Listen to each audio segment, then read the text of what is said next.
In today's video, I'm going to teach you how to create a project in HoneyBook, step by step 2026. First, open your preferred web browser and head to honeybook.com. If you're not already signed in, log into your HoneyBook account using your usual credentials.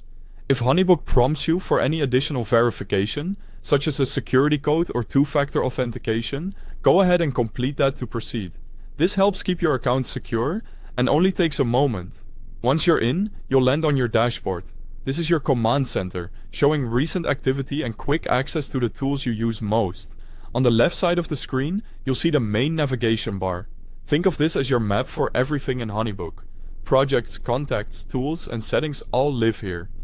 From that left navigation, click on Projects.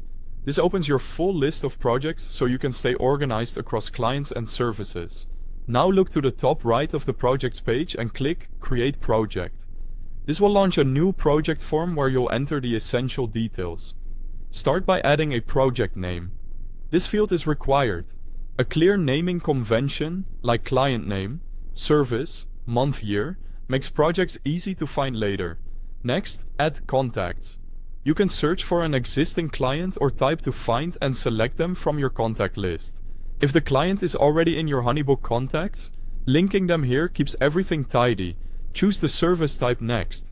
This field is also required and should reflect what you're delivering, like coaching, design, photography, consulting, or education.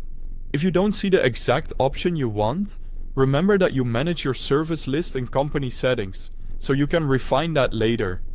To match your offerings, set the time zone to ensure scheduling and communications match your and your client's location.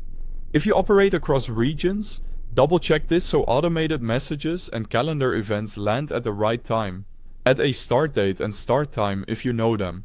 This is especially helpful for events or time-bound engagements. If your project is more open-ended, you can still create it now and add timing later.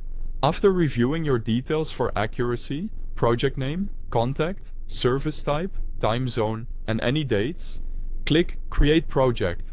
HoneyBook will save your project and open its workspace so you can continue building out the engagement when you're ready. That's it. You've navigated to HoneyBook, signed in, opened projects, created a new project, and entered the key information. Keep your naming consistent, select the right service type, and verify your time zone for a smooth start. Thanks for following along, and you're ready to create projects confidently in HoneyBook.